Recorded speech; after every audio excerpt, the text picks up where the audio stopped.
Hello everyone. Before we begin, take a second to like the video, subscribe to the channel, and leave a comment telling us where you're watching from and what time it is right now. It really helps the channel grow and lets YouTube know you want more stories like these. Now let's begin.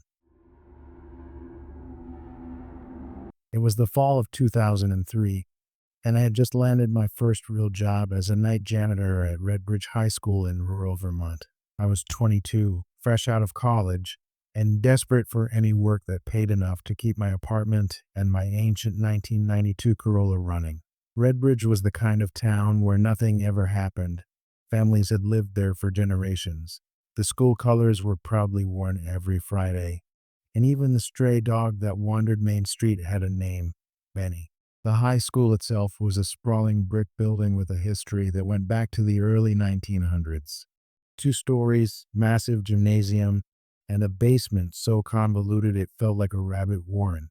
Some of the older teachers told me the original building had burned down twice, and sections had been rebuilt over the decades, which explained why the floor plans never made sense. I loved the job at first, quiet, predictable, and the kind of solitude a night owl like me thrived on. My first week was uneventful. I swept the hallways, emptied trash cans, and restocked supplies. Occasionally, I'd hear the creak of a locker slam or a distant echo in the gym, but I chalked it up to the building settling or some student sneaking in during the day. I was careful to always lock up after myself, even though the place felt completely abandoned by 7 p.m. That all changed on my second Thursday. I'd just finished mopping the main hallway when I noticed a faint smell like burning rubber mixed with mildew. It wasn't strong, but it was persistent, like the building itself was exhaling. I followed it down the hallway that led to the auditorium, my flashlight cutting a narrow path through the darkness. I froze when I heard it, soft, dragging footsteps coming from behind the stage curtains. "Hello?" I called, trying to sound more confident than I felt. No answer. The sound stopped immediately. My stomach tightened. I knew I was alone, but the echo of those footsteps clung to the walls like mist.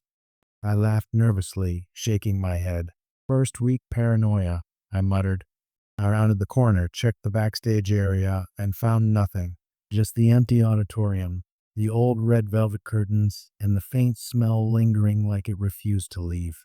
I shrugged it off and continued my rounds, but that night my routine started to feel wrong.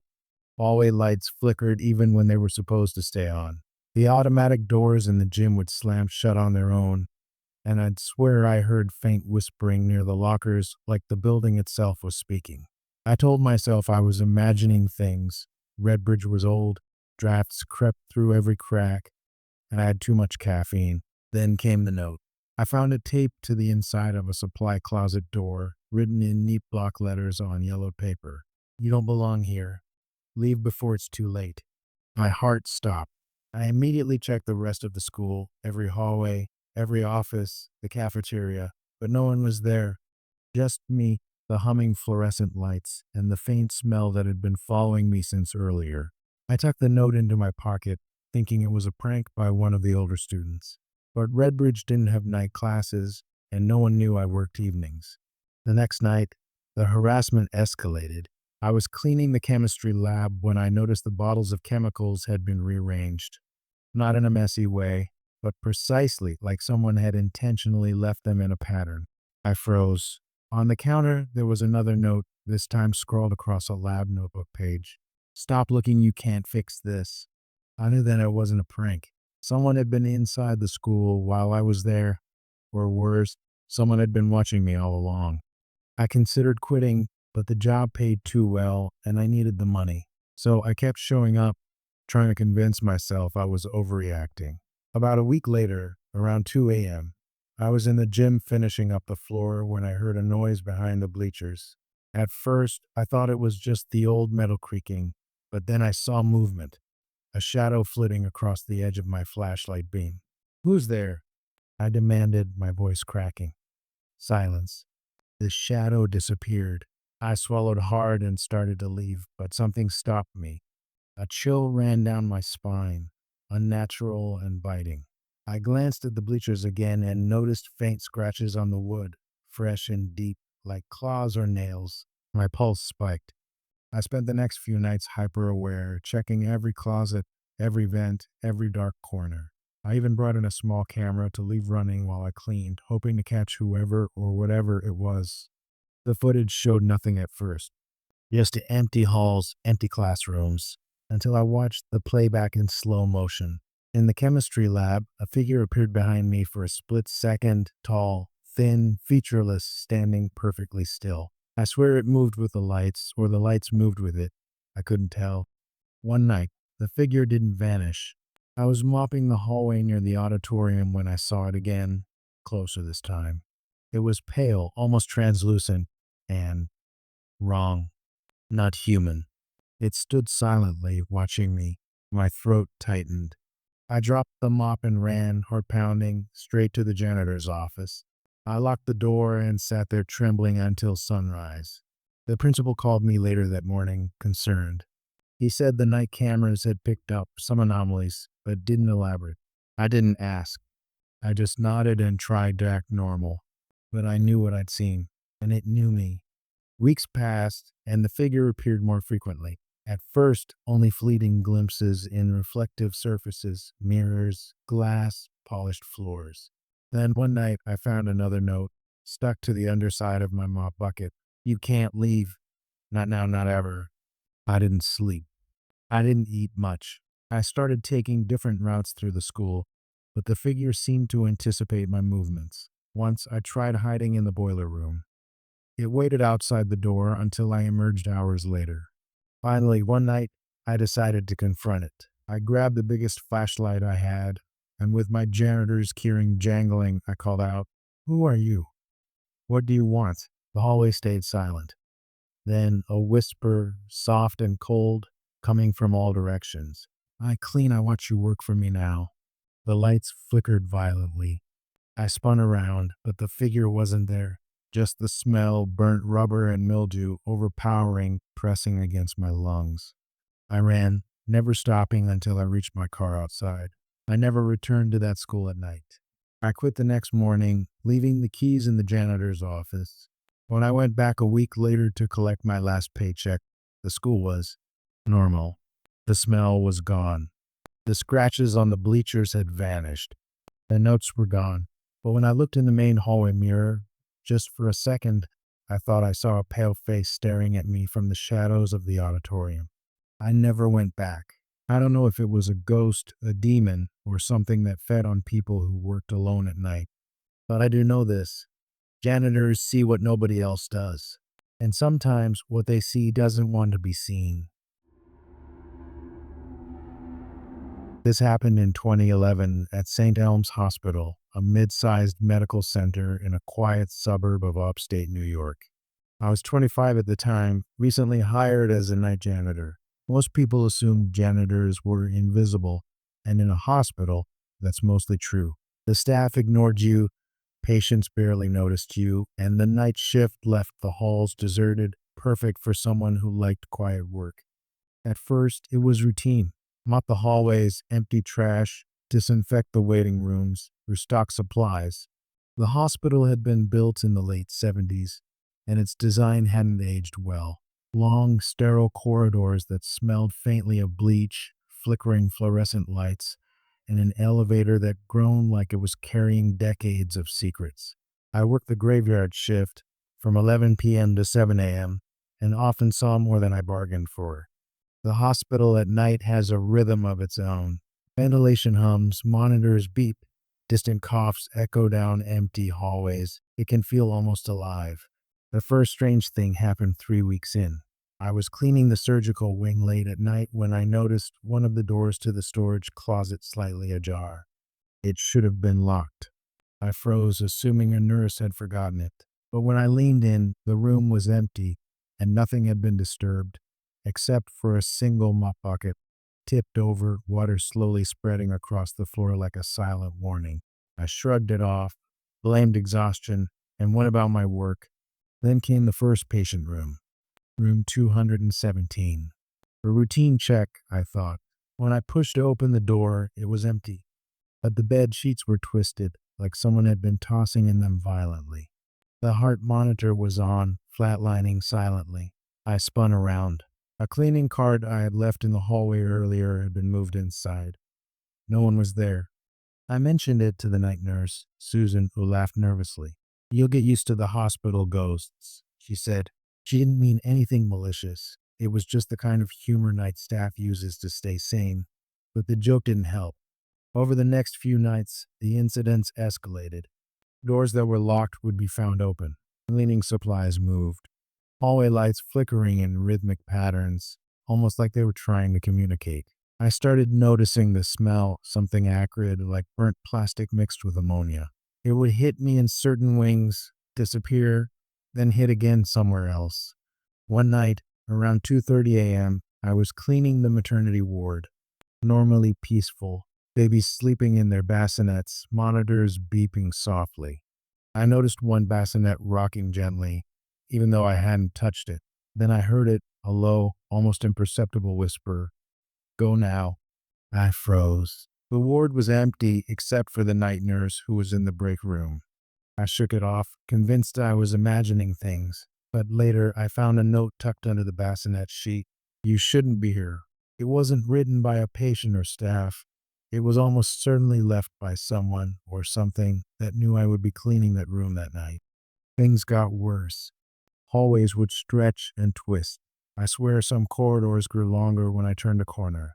Shadows seemed thicker, darker, and always at the edge of my vision. Sometimes I'd see a figure standing at the far end of the hall, tall and thin, motionless. When I shone my flashlight, nothing. But I could feel it watching me. Then the phone call started. The janitorial office had a landline which rang sporadically at night. No one on the other end, just static and faint breathing. One night, the line crackled, and I thought I heard a child whisper, "Help me." I slammed the receiver down and didn't pick it up again for the rest of the night. The breaking point came during my third month. I was cleaning the basement storage rooms, a labyrinth of old equipment, dusty boxes, and broken beds. The lights flickered, and I heard soft footsteps echoing behind me. I turned, flashlight shaking, but again nothing. I made it to the final room before finishing my shift, a small utility closet at the end of the hallway. As I opened the door, the lights went out completely. Total darkness, save for the beam of my flashlight. And then I saw it. Fingerprints, dozens of them, smeared across the inside walls as if someone had been clawing their way out. The smell hit me then, acrid, metallic, sharp. Then the whispers, "Leave, leave, leave." I ran, never looked back. After that night, I started documenting everything. I left my camera running, captured hours of empty hallways, monitors beeping, elevators opening and closing on their own. But when I watched the footage, I noticed something horrifying. In the background, just beyond the reach of the light, shadows moved independently of anything physical. And in one clip, I clearly saw a figure step out of a wall and vanish in front of the camera. I brought it to my supervisor. She nodded, unusually serious, and whispered, "Some things work the night shift because they belong here. Others watch from the shadows. Don't stay too long. The hospital keeps its own secrets." I quit a week later, left the badge, the keys, even the cleaning cart. I never returned. Years later, I learned that St. Elm's had a long history of unexplained deaths, patients who went missing from their rooms overnight, nurses who quit abruptly after night shifts, strange reports of figures in hallways and storage rooms. The hospital administration claimed it was all rumors, but I know what I saw. And I know that night, while I was mopping floors and emptying trash, someone or something was keeping an eye on me. I still wake up sometimes, thinking I hear the faint squeak of a mop on linoleum, or the hiss of a fluorescent light. And I remember the smell, the burnt rubber and ammonia that always comes before the figure appears. Janitors see what nobody else does. And at St. Elm's Hospital, some of what we see is better left unseen. This took place in 2008 at Millstone High School, a typical suburban school in northern Pennsylvania. I was 22, just out of college, working nights as a custodian while I saved money for graduate school. Most people didn't care what the night staff did. which was perfect for me. I liked quiet, and I liked having the school almost to myself. The first few weeks were uneventful. Sweeping, mopping, taking out the trash. I knew every hallway, every classroom, every hidden corner. I liked how predictable it was. That predictability shattered on my fourth night. I had stayed late in the gym to clean after basketball practice. The hardwood smelled faintly of polish and sweat. As I pushed my mop across the floor, I noticed something strange. The bleachers were extended, even though they'd been folded up that afternoon. I chalked it up to the coach asking someone to set them up, but I checked the storage rooms. No one had been there. Later, I started hearing faint noises. At first, I assumed it was the wind. Some of the older windows rattled on the second floor, but then I heard footsteps. Slow, deliberate, echoing in the empty hallways. I froze. The school was empty. Everyone had left. The sound didn't come from above or behind. It seemed to come from everywhere. The first real scare happened in the library. I was emptying trash cans when the lights flickered. That old fluorescent hum always made me uneasy, but this time something felt different. When I glanced at the far corner, I saw a shadow standing between the shelves, tall, thin, unnaturally still. I blinked and it was gone. I convinced myself it was exhaustion, but that night I heard whispers, faint, almost imperceptible, like 1,000 tiny voices murmuring my name. I spun around, and the library was empty.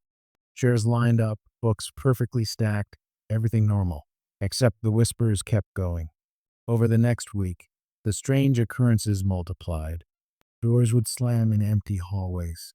Classroom lights flickered on and off. I'd catch glimpses of figures in the corner of my eye, only for them to vanish when I turned toward them. The worst was the smell, like mildew mixed with something metallic, almost like blood, though I never saw any. The turning point came when I was cleaning the chemistry lab. The school had recently upgraded its safety protocols, but some cabinets were still old and worn. I noticed a glass beaker on the counter filled with a dark liquid that shouldn't have been there. I picked it up, and it was ice cold. I dropped it, and it shattered, splashing across the floor. But when I looked back, the liquid was gone. Not spilled, not absorbed, just gone. I reported it to the night supervisor, Mr. Hargrove, who shrugged. Old school, old pipes. Probably condensation or something, but it didn't sound convincing. And that night, as I pushed my cart down the hallway, I heard a scraping sound behind me, like metal against metal. I spun around. No one.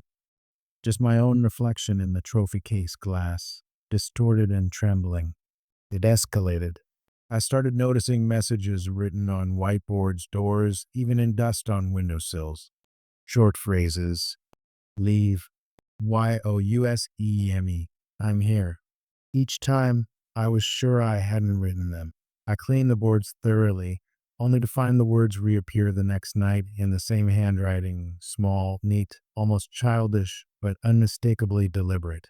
One night, around 2 a.m., I was on the third floor. I had finished most of my rounds, just a few classrooms left. The hallway lights flickered violently, and I noticed the emergency exit door at the far end was slightly open. That door led outside to the football field, and it should have been locked. My heart raced. I locked it, but when I turned around, the hallway looked wrong. The walls seemed stretched, the lockers taller than before. The fluorescent lights buzzed, casting shadows that moved independently of their sources. And then I saw them, children. Dozens of them standing in the hallway facing me. But they weren't normal kids. Their faces were pale, eyes dark voids, mouths slightly open, completely silent. I froze. The janitor in me wanted to rationalize hallucinations, exhaustion, stress, but the instinct to run was overwhelming. I backed up slowly, and as I did, they didn't move, didn't blink. The whispers started again, louder this time. You can't leave. You're one of us. I bolted, ran down the stairs, out the side door, and didn't stop until I reached my car. I sat there, shaking, trying to convince myself it wasn't real. But I knew. I'd seen something that night. I didn't return to the school the next evening, or the next, but the calls came strange, automated, static filled. My phone would light up with unknown numbers, and when I answered, I heard the same whispering voices repeating, "We're waiting. You belong here." I finally went to the police. They were skeptical at first. Millstone High had a reputation as a quiet, safe school. But when I showed them security footage from the nights I worked, even the officers went pale. Hallways that were supposed to be empty showed indistinct shadows moving, doors opening on their own, and objects appearing where they shouldn't be. One clip, taken in the third floor hallway, showed dozens of tiny figures moving along the lockers, their faces indistinguishable, but their presence undeniable. The principal called a meeting with the local school board. They reviewed footage, confirmed the anomalies, and closed the school for investigation. Experts examined the building. Electrical faults, airflow, structural issues. Nothing could explain the footage, the whispers, the cold spots, or the repeated messages in dust. I was offered counseling, which I accepted, but the psychological toll lingered. I quit my job as a janitor that week. I haven't worked nights since. I moved across state lines, changed my number, avoided anything resembling a school corridor after dark. Years later, I learned the school eventually reopened, but the stories didn't die. Students whispered about seeing shadowy children, hearing voices in empty hallways, and doors that opened when no one was there. Staff called in sick more frequently during night shifts. And strangely, the school kept a night janitor on record, but few could say who exactly held the position at any given time. I still have nightmares, hallways stretching endlessly, lockers lining walls that should be empty, whispers calling my name. Sometimes I wake in the middle of the night, convinced I hear the squeak of a mop on linoleum, the faint scraping of feet following me down empty halls. Janitors see what no one else does. And at Millstone High School, what we see never really leaves. I was 25 in 2012, working as a night cleaner at Greenwood Hospital, a medium-sized medical facility in rural Ohio. The hospital was old, brick exterior, tall, narrow windows, long corridors that seemed to stretch forever, and it had a reputation among staff for being unusual. Not haunted exactly, just strange. Equipment would disappear, patients would report fleeting shadows, and nurses would swear they heard whispers where no one was. I was hired straight out of a temp agency, told I'd mostly be cleaning patient rooms, restrooms, and the occasional office after the day staff left. It seemed straightforward enough. I liked quiet work, and the night shift meant I could do my job with minimal interruption. The first week was routine. Mop, vacuum, sanitize, repeat. The night was peaceful. The fluorescent lights buzzed overhead, the ventilators hummed softly in patient rooms, and the occasional beep from a monitor punctuated the silence. I even started enjoying the solitude. The hospital felt like its own little world when everyone else went home. That all changed in my second week. I was on the fourth floor, a wing that had recently been converted into a step-down unit for patients needing extra monitoring. I just finished cleaning room 417 when I noticed a nurse's cart at the end of the hall. It shouldn't have been there. Night staff didn't bring carts down that far. I assumed it was left behind and went to move it, but as I approached, the fluorescent lights flickered violently, plunging the hall into near darkness for a few seconds. When the lights returned, the cart had moved maybe 3 feet closer to me. I froze, convinced I had imagined it. A cold draft brushed my neck, even though all the windows were closed, and then I heard it. A soft humming, almost like a lullaby, coming from the room at the very end of the corridor. I didn't recognize the tune. It was slow, deliberate, and wrong. I chalked it up to nerves, maybe a patient's radio left on in the room. But when I peeked inside, the room was empty. No patient, no nurse, just a neatly made bed and the faint smell of antiseptic. The humming stopped the second I blinked. Over the next few nights, the incidents escalated. Doors would creak open by themselves. Hallway lights would flicker in patterns on, off, like someone was signaling me. Patients would report seeing figures in their rooms, but when nurses checked, nothing was there. I started noticing shadows that didn't align with the lights, shapes standing in corners, tall and thin, vanishing the moment I looked directly at them. Then the whispers started. At first, they were barely audible, like the hiss of air vents. But gradually, they became clearer. Names, mine sometimes, repeated softly over and over. James, James. The first night it happened, I froze in the hallway outside the nurse's station, convinced someone was playing a prank. There was no one there. The first full-on terrifying encounter happened on a stormy Thursday. Thunder rattled the windows and rain streaked down the old panes like streams of liquid silver. I was cleaning the ICU corridors alone when I noticed a small figure at the end of the hall. A child, maybe 6 or 7 years old, in a hospital gown, standing perfectly still. "Hey, are you lost?" I asked. The figure didn't respond. The closer I walked, the more distorted it became. Its limbs seemed too long, its head too large, and its eyes pitch black, empty voids staring straight at me. I stumbled backward, knocking over my mop bucket. Water spilled across the floor, but the figure didn't move. Then it smiled, a slow, unnatural grin that stretched far beyond any human expression, and vanished. Just like that. I ran to the nurse's station, breathless. No one had seen anything. They thought I'd slipped, maybe hit my head. I wasn't convinced.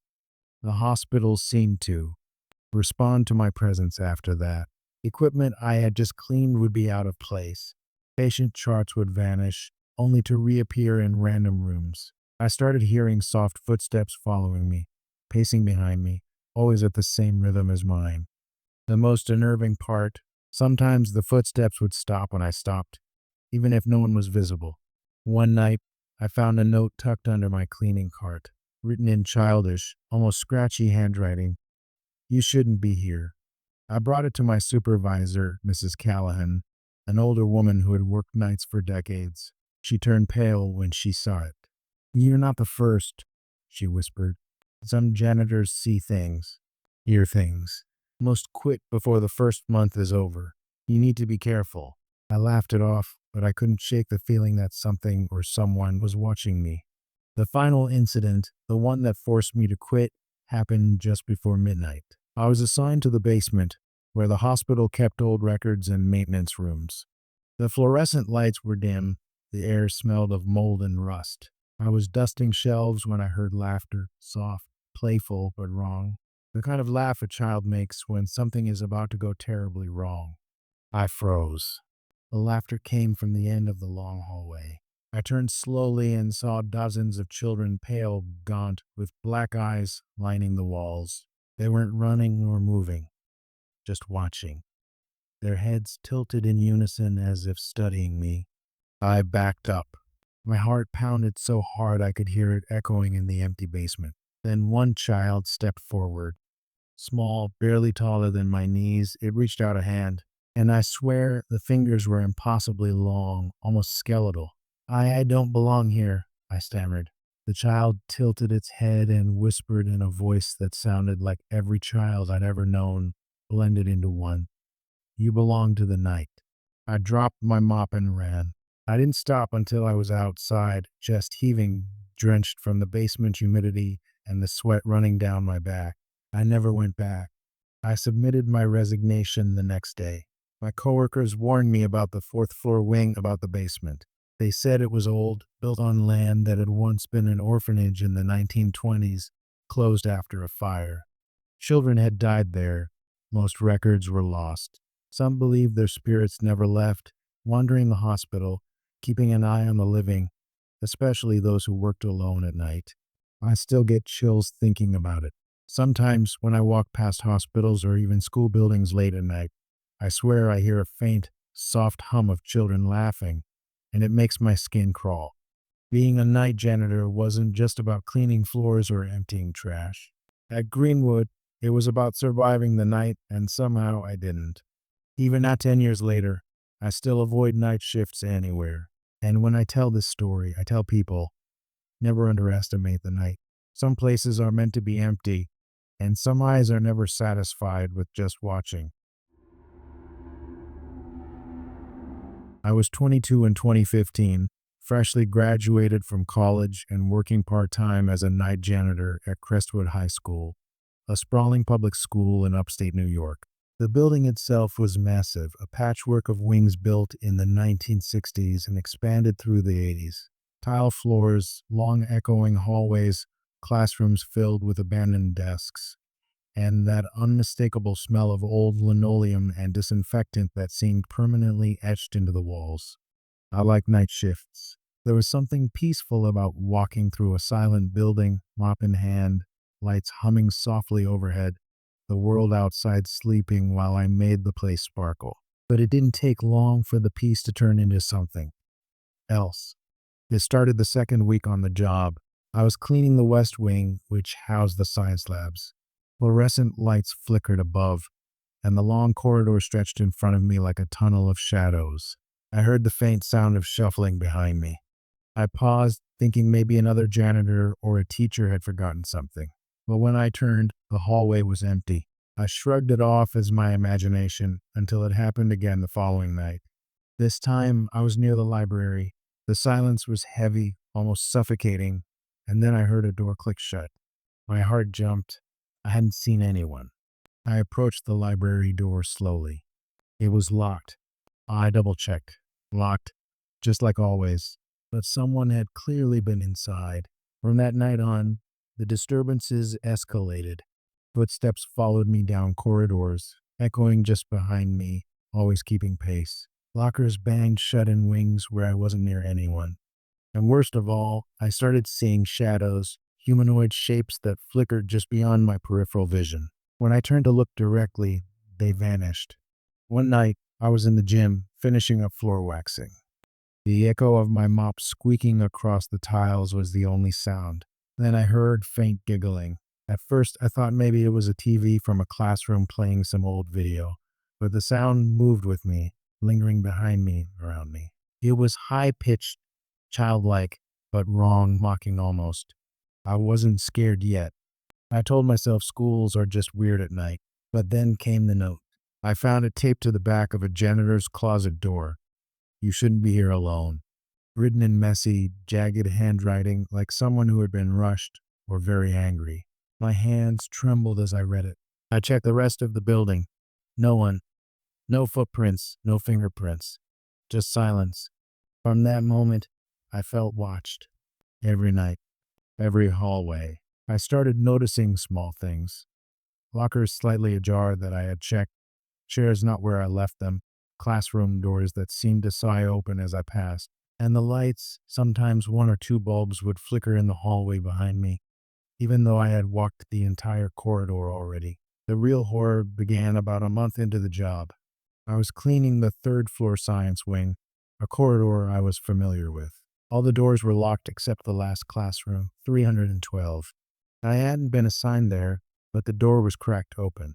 I pushed it gently, emptied chalk dust on the floor, microscopes lined up neatly. But the moment I stepped in, the door slammed behind me. I yanked it open. Nothing. I turned to leave, and my stomach dropped. Written on the chalkboard in large, messy letters, "Stay." I backed out slowly, my mop handle clutched like a weapon. As I turned toward the hallway, I saw movement at the far end, someone standing perfectly still in the shadows. I squinted, heart pounding. Then the lights flickered violently, and the figure vanished. I ran home that night. I told the day supervisor I needed a break. They didn't ask questions, but I returned the next week because I needed the job. It got worse. One night, around 2 a.m., I was in the main hallway near the cafeteria, finishing up a last sweep. The echo of my mop dragged behind me. Then I felt it, a hand on my shoulder. I spun around. Nothing. Empty hallway.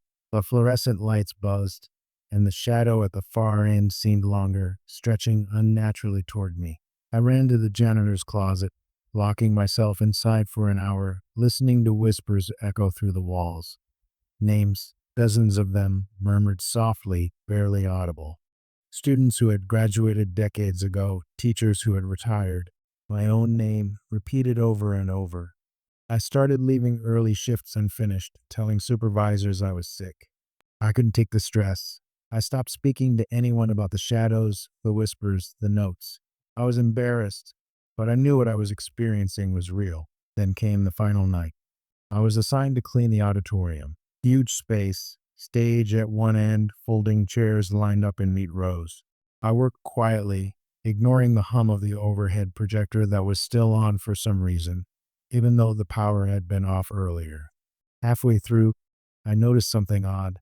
The stage curtain was moving, slowly, methodically, like someone walking behind it. I called out, "Hello? Anyone there?" Nothing. I stepped closer. The curtain swung open, and the stage was empty. Chairs, instruments, podiums, all normal, but etched into the floorboards in front of the podium, scratched into the wood, leave an OW. I froze. My flashlight flickered. A cold draft swept across the auditorium, carrying faint whispers. I spun, and in every direction, shadows gathered, hundreds of them moving along the walls, slithering across the seats, silent figures with faces blurred or missing entirely. I ran, out of the auditorium, down the hall, past the lockers, up the stairs. But the building had changed. The hallways seemed longer, twists where there should have been none. Doors appeared where they hadn't been before. The shadows followed, just beyond sight, always close enough I could feel them, brushing against me, whispering my name. I made it to the exit, shoved the door open. Night air never felt so good. I didn't stop running until I was home, trembling and soaked in sweat. I quit the next day. I handed in my uniform, keys, and mop cart without explanation. When I asked former coworkers about the West Wing and the auditorium, they gave me uneasy looks. Night janitors, one said, voice low, sometimes see things that don't belong in this world. The school, it remembers, it keeps track. It doesn't like people who work alone at night. I never returned. Even now, I avoid old schools, auditoriums, and empty buildings after dark. I've learned the hard way that some places are not meant to be empty, and some shadows are patient enough to wait for anyone foolish enough to wander into them alone. If you ever find yourself working the night shift in a building that feels too quiet, take it seriously.